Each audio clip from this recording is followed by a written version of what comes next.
अस्सलाम वालेकुम। आज के वीडियो में हम क्लास टर्बुलेरिया को डिस्कस करेंगे and class turbellaria is the first class of phylum platyhelminthes. और आज जो है वो हम इसके दो पॉइंट्स जो है वो डिस्कस करेंगे, जिसमें सबसे पहला पॉइंट है introduction and second point is body wall. So let's start with introduction. So let's start with introduction में सबसे पहला पॉइंट है कि इनको टर्बुलेरिया जो है ये दो वर्ड से मिलकर बना है। एक होता है टर्बुलिया और दूसरा है एरिया। टर्बुलिया का जो वर्ड है ये निकला है इसका मतलब होता है commotion, COMMOTION commotion. And area का मतलब होता है live. So they are called the commotion live. Commotion का मतलब होता है हंगामा मचाना, बहुत तेज़ी से कोई काम करना या फिर डिस्टर्बेंस क्रिएट करना। ठीक है, तो इनको they are named for the turbulence. इनको कमोशन लाइक क्यों कहा जाता है? क्योंकि they create the turbulence in the water. अब टर्बुलेंस या डिस्टर्बेंस, टर्बुलेंस का मतलब भी डिस्टर्बेंस होता है। तो ये टर्बुलेंस कैसे क्रिएट करते हैं, डिस्टर्बेंस वाटर में कैसे क्रिएट करते हैं?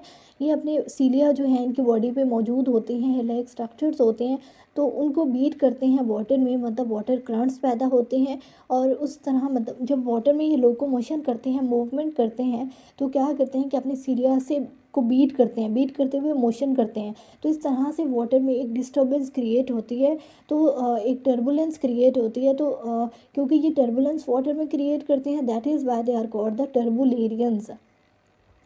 नेक्स्ट पॉइंट इज़ के ये बॉटम डिवेलर्स होते हैं, क्योंकि ये फ्रेश वाटर और मेराइन वाटर दोनों में पाए जाते हैं और उनकी बॉटम में पाए जाते हैं। बॉटम, आपको पता है कि वाटर की जो बॉटम है वहाँ पे क्या मौजूद होंगी? सैंड होगी, उसके बाद रॉक्स होंगी, सेडिमेंट्स होंगी और मड होगा। तो ये सारी चीज़ें वहाँ पे मौजूद होती हैं और ये वहाँ पे उन सेडिमेंट्स के, उन रॉक्स के, उस मड पे वहाँ पे स्लोली क्रॉलिंग करते हैं, स्लोली मूव करते हैं। ठीक है, तो ये बॉटम डिवेलप्ड होते हैं। उसके अलावा ये फ्री लिविंग होते हैं, फ्रीली मूव करते हैं।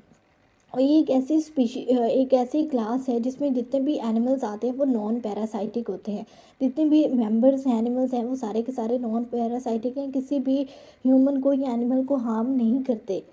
उसके अलावा इसमें 3000 स्पीशीज़ पाई जाती हैं टोटल इस क्लास में, क्लास टर्बुलेरिया में।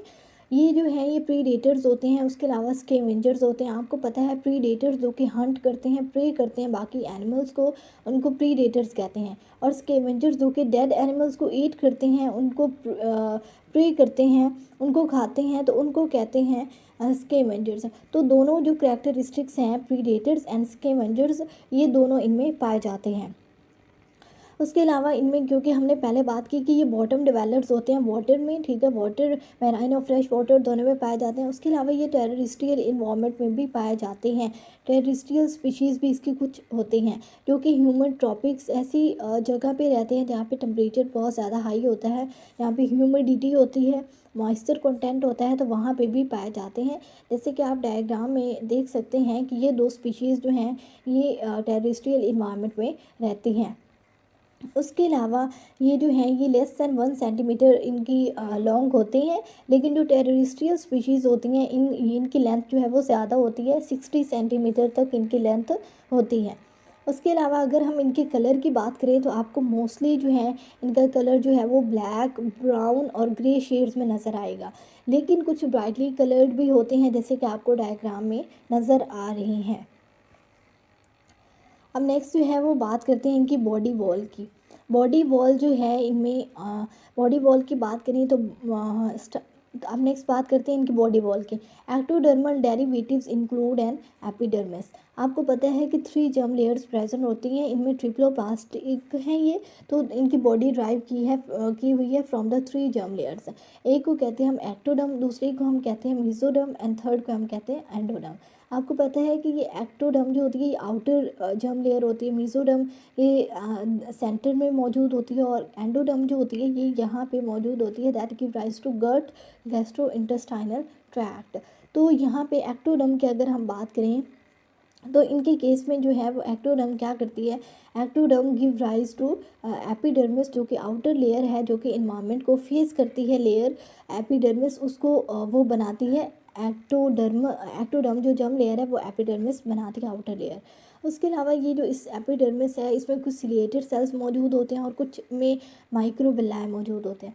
अगर आप ये डायग्राम देखें तो इसमें आपको यहाँ पे हेयर लाइक एक्सटेंशंस, इसके यहाँ पे हेयर लाइक एक्सटेंशंस जो हैं, हेयर लाइक स्ट्रक्चर्स यहाँ पे नज़र आते हैं छोटे छोटे, और ये इस पूरी यहाँ से यहाँ तक मौजूद हैं एपिडर्मिस के साथ। तो ये हेयर लाइक स्ट्रक्चर्स को हम कहते हैं सीलिया। उसके अलावा कुछ इनकी बॉडी पे सीलिया मौजूद होते हैं। उसके अलावा माइक्रोविलाए होते हैं। माइक्रोविलाए होते हैं इस तरह के फिंगर लाइक प्रोजेक्शंस होती हैं इनकी बॉडी वॉल में, इनकी एपिडर्मिस में, जो कि इनके सरफेस एरिया को इंक्रीज़ करती हैं। सरफेस एरिया इंक्रीज़ किस लिए ज़रूरी होता है, क्योंकि सरफेस एरिया इसलिए क्योंकि इनकी बॉडी में हमने पीछे जब फाइलम प्लेटीहेल्मिन्थेस के करैक्टरिस्टिक्स को देखा तो हमने बात की कि इनमें जो मोस्टली फाइलम प्लेटीहेल्मिन्थेस की क्लासेस हैं, एनिमल्स हैं, उनमें क्या होता है कि उनमें एक्सक्रीशन जो होती है वो डिफ्यूजन के थ्रू होती है। ठीक है, उनमें एक पोर होता है, एक्सक्रीटरी पोर एक होता है, और उसके थ्रू जो होता है डिफ्यूजन के थ्रू जो होता है उस ट्यूब में आता है मटेरियल, और डाइजेस्टिव वेस्ट और फ्लूइड्स आते हैं, और वो फिर एक्सक्रीटरी पोर से एक्सक्रीट आउट कर जाते हैं। तो एपिडर्मिस में अगर माइक्रोविलाए होंगी तो डिफ्यूजन का जो रेट है या डिफ्यूजन करिए ये ज़्यादा सरफेस एरिया प्रोवाइड करते हैं।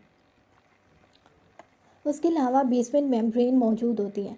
फॉर एग्ज़ाम्पल यहाँ पे मैं एक डायग्राम बनाना चाहूँगी। यहाँ पे ये दरम्यान में मीज़ोडर्म मौजूद है, ये एक्टोडर्म मौजूद है, और यहाँ पे दरम्यान वाली एंडोडर्म है। ठीक है, तो यहाँ पे जो वो कहते हैं कि ये जो एक्टोडर्म है क्योंकि ये एपिडर्मिस बनाती है, ठीक है, that give rise to epidermis. तो इस एपिडर्मिस, और अगर मैं एक और कलर लेना चाहूँ यहाँ से, तो ये जो एपिडर्मिस है, ये एक्टोडर्म है, इसके और मीज़ोडर्म के दरमियान में यहाँ पे एक मेम्ब्रेन मौजूद होती है बिलो द एपिडर्मिस, जो कि सेपरेट करती है मीज़ोडर्म को फ्रॉम द एक्टोडर्म और एपिडर्मिस। ठीक है, तो ये बेसमेंट मेम्ब्रेन मौजूद होती है between the epidermis and the between the epidermis और द मीज़ोडर्म। उसके अलावा एक यहाँ पे सर्कुलर मसल्स भी मौजूद होते हैं और लॉन्गिट्यूडनल मसल्स भी मौजूद होते हैं। जो सर्कुलर मसल्स होते हैं ना, वो ये इस बेसमेंट मेम्ब्रेन में मौजूद होते हैं, यहाँ पे ऐसे करके सर्कुलर मसल्स इनर लेयर में। ठीक है, सर्कुलर मसल्स मौजूद होते हैं, जबकि इस जो बेसमेंट मेम्ब्रेन के नीचे जो है यहाँ पे इस तरह लेंथ वाइज जो है वो लॉन्गिट्यूडनल मसल्स मौजूद होते हैं। ठीक है, बीनीथ द बेसमेंट मेम्ब्रेन। अगर आप इसको मज़ीद मैं यहाँ से इस डायग्राम से आपको दिखाऊं तो यहाँ पे जो है वो ये है बेसमेंट मेम्ब्रेन, और यहाँ पे इसमें यहाँ पे जो है वो सर्कुलर मसल्स मौजूद होते हैं, और इसके नीचे जो है सर्कुलर बेसमेंट मेम्ब्रेन के नीचे जो है यहाँ पे जो है बेसमेंट मेम्ब्रेन के नीचे जो है वो लॉन्गिट्यूडनल मसल्स मौजूद होते हैं। उसके अलावा और भी मसल्स की टाइप्स यहाँ पे प्रेजेंट होती हैं, जिनमें डोर्सोवेंट्रली मसल्स होते हैं या ऑब्लिक्यूली मसल्स होते हैं। डोर्सोवेंट्रली मसल्स ऐसे मसल्स होते हैं जो कि dorsal to ventral side move करते हैं, मतलब वो हॉरिजॉन्टल मसल्स आप उनको कह सकते हैं। उसके अलावा ऑब्लिक्यूली होते हैं, मतलब तिरछे होते हैं मसल्स, इस तरह से तिरछे मसल्स प्रेजेंट होते हैं, ना वो पैरेलल होते हैं ना कुछ, लेकिन वो तिरछे मसल्स यहाँ पे ऑब्लिक्यूली मसल्स जो है वो प्रेजेंट होते हैं। उसके अलावा लॉन्गिट्यूडनल मसल्स जो हैं and the gastrodermis are the between the longitudinal muscles and the gastrodermis are the loosely organised parenchyma muscles.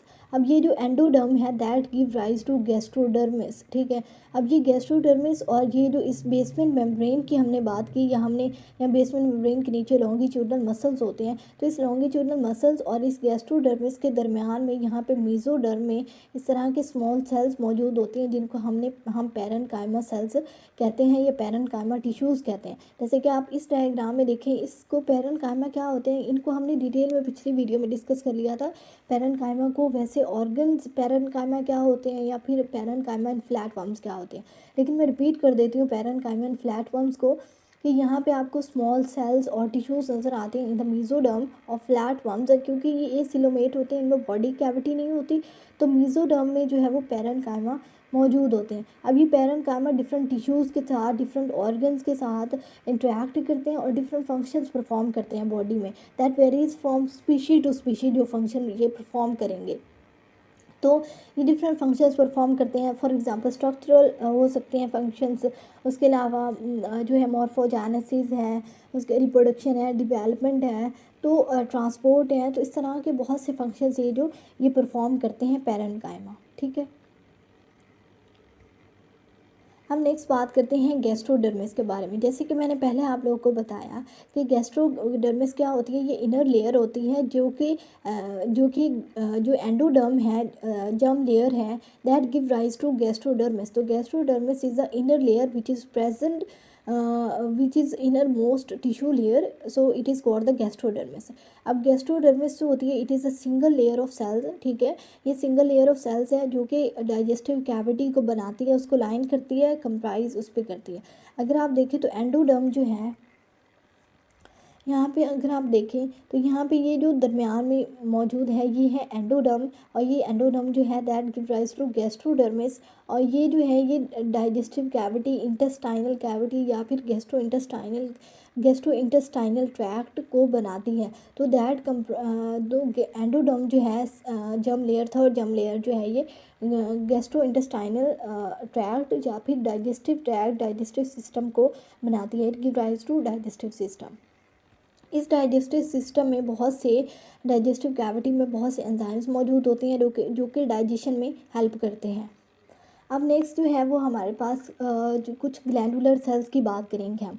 Glandular cells, इनकी जो एपिडर्मिस है ना, तो आउटर लेयर है ना एपिडर्मिस, तो इसमें बहुत से सेल्स मौजूद होते हैं ग्लैंडुलर सेल्स जो कि डिफरेंट केमिकल सेक्रीट करते हैं, और ये केमिकल्स जो हैं वो डिफरेंट फंक्शंस अपने परफॉर्म करते हैं।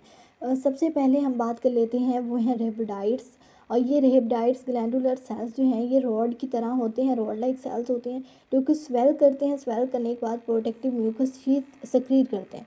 अगर आप ये जो है वो डायग्राम देखें तो यहाँ पे क्योंकि ये एपिडर्मिस है, ठीक है, तो आपको एपिडर्मिस में से ड्राइव किया हुआ यहाँ से निकला हुआ एक रेबिडाइट सेल नज़र आएगा, रॉड लाइक सेल होता है। और ये जो है ये जो स्वेल करने के बाद एक म्यूकस शीट इस एपिडर्मिस के अराउंड जो है वो पूरा सक्रीट कर देते हैं इस तरह से। ये सक्रीट करते हैं और ये म्यूकस शीट जो है ये इसको प्रोटेक्ट करती है। अब प्रोटेक्ट किससे करती है? प्रीडेटर से, और उसके अलावा डेसिकेशन से। अगर कोई प्रीडेटर आता है तो उससे तो इसको बचाएगी बॉडी को, और सेकेंड नंबर पे डेसिकेशन का, अगर इन्वायरमेंट का टेम्परेचर बहुत ज़्यादा हाई टेम्परेचर हो गया, ठीक है, ये टेम्परेचर बहुत ज़्यादा कम हो गया तो हार्श कंडीशन है, इन्वायरमेंटल हार्श कंडीशन से ही उन्हें बचाती है, ठीक है।